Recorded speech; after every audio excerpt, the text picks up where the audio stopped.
بسم اللہ الرحمن الرحیم۔ السلام علیکم ورحمۃ اللہ وبرکاتہ۔ نحمدہ ونصلی علی رسولہ الکریم، اما بعد، اعوذ باللہ من الشیطان الرجیم، بسم اللہ الرحمن الرحیم۔ انا فتحنا لک فتحا مبینا، صدق اللہ العظیم وصدق رسولہ النبی الامین الکریم، ونحن علی ذلک لمن الشاہدین والشاکرین والحمد للہ رب العالمین۔ ان اللہ وملائکتہ یصلون علی النبی یا ایہا الذین آمنوا صلوا علیہ وسلموا تسلیما۔ اللہم صل علی سیدنا مولانا محمد وعلی آل سیدنا مولانا محمد وبارک وسلم، صلاۃ و سلاما علیک یا رسول اللہ صلی اللہ تعالی علیہ وآلہ وسلم۔ آج 20 رمضان ہے اور 20 رمضان فتح مکہ کا دن ہے۔ آج ایک ایسا کام ہوا کہ جس کی مثال لانے سے دنیا قاصر ہے۔ ہم نے دیکھا، تاریخ شاہد ہے کہ جب کوئی قوم دوسری قوم پر فتح پاتی ہے تو وہ اس قوم کے ساتھ ظلم و ستم کرتی ہے، اس پر زیادتیاں کرتی ہے، اور اس قوم کی عورتوں کو بیوہ کر دیتی ہے، بچوں کے ساتھ زیادتی کرتی ہے۔ لیکن نبی کریم صلی اللہ علیہ وآلہ وسلم نے فرمایا کہ کوئی کمزور اور ضعیف لوگوں کے ساتھ زیادتی نہیں کرے گا، کوئی بچوں کو پریشان نہیں کرے گا، کوئی عورتوں کو پریشان نہیں کرے گا۔ یہ ایک ایسی مثال ہے کہ جس کی مثال لانے سے دنیا قاصر ہے۔ نبی کریم صلی اللہ علیہ وآلہ وسلم نے ابھی نبوت کا اعلان نہیں فرمایا۔ اعلان نبوت سے پہلے مکے کے تمام لوگ آپ کو صادق کہہ رہے ہیں، امین مانتے ہیں، سچا کہہ رہے ہیں، آپ کی شان میں قصیدے پڑھ رہے ہیں، آپ کی تعریفیں کر رہے ہیں۔ لیکن جیسے ہی اللہ تبارک و تعالیٰ کا حکم آیا کہ اب آپ اعلان نبوت فرما دیے، نبی کریم نے نبوت کا اعلان فرمایا، اب وہی لوگ جو آپ کو سچا کہہ رہے تھے، امین کہہ رہے تھے، آپ کی تعریفیں کر رہے تھے، اب وہ تمام لوگ آپ کو برا بھلا کہنے لگے ہیں، آپ پر ظلم و زیادتی کرنے لگے ہیں، ظلم و ستم کرنے لگے۔ نبی کریم صلی اللہ علیہ وسلم نے اب ہجرت فرمانے کا ارادہ فرما لیا۔ آپ ہجرت فرما کر مکے سے مدینے تشریف لے کر آ گئے۔ ہجرت کی 6 سال جب اہل ایمان بیت اللہ کی زیارت کے لیے بے قرار ہوئے، طواف کے لیے بے قرار ہوئے، تو نبی کریم صلی اللہ علیہ وآلہ وسلم 1400 صحابہ کے ہمراہ عمرہ ادا کرنے کے لیے مکہ مکرمہ تشریف لے گئے، لیکن قریش مکہ نے مکے میں داخل نہیں ہونے دیا۔ تو ایک معاہدہ طے پایا جس کو صلح حدیبیہ کا نام دیا گیا۔ اس میں چند شرائط رکھے گئے۔ پہلی شرط کہ دونوں فریقین 10 سال تک جنگ موقوف رکھیں گے، جنگ نہیں کریں گے، اور دوسری شرط یہ تھی کہ عرب کے جو دیگر قبیلے ہیں، دوسرے قبیلے ہیں، وہ آزاد ہیں، جس کی چاہیں حمایت کریں، جس کا ساتھ دیں۔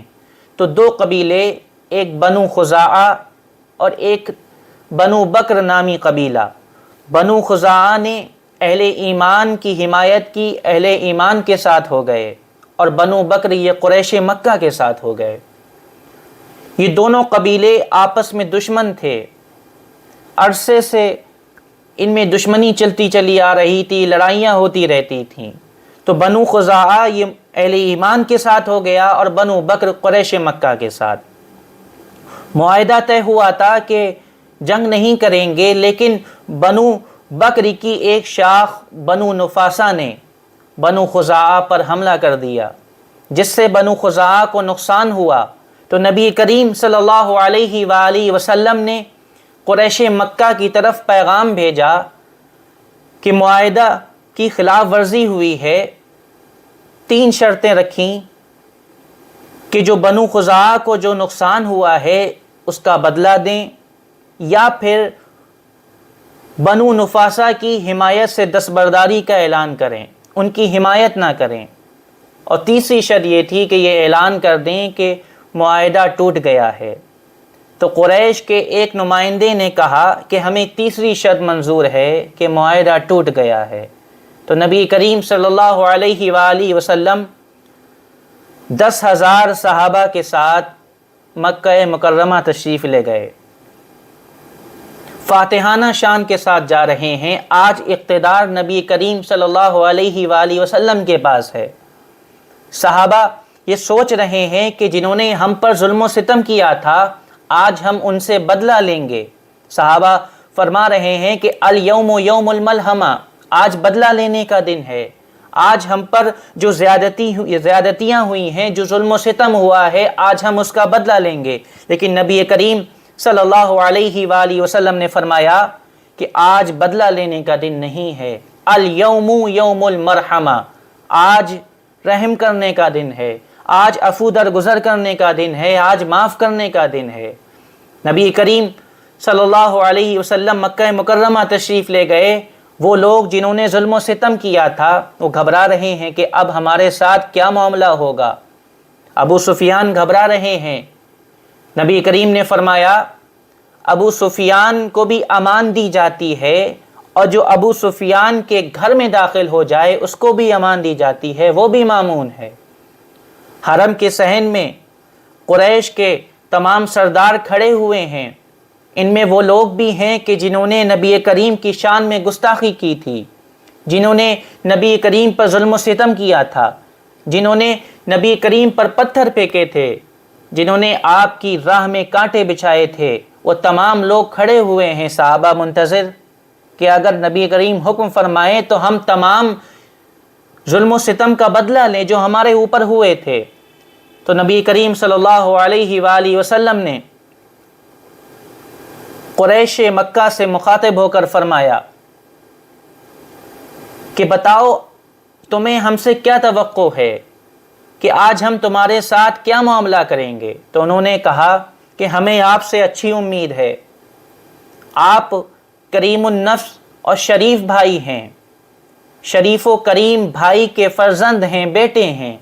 تو نبی کریم صلی اللہ علیہ وآلہ وسلم نے ارشاد فرمایا کہ آج میں تمہارے ساتھ وہی معاملہ کروں گا جو حضرت یوسف علیہ السلام نے اپنے بھائیوں کے ساتھ کیا تھا۔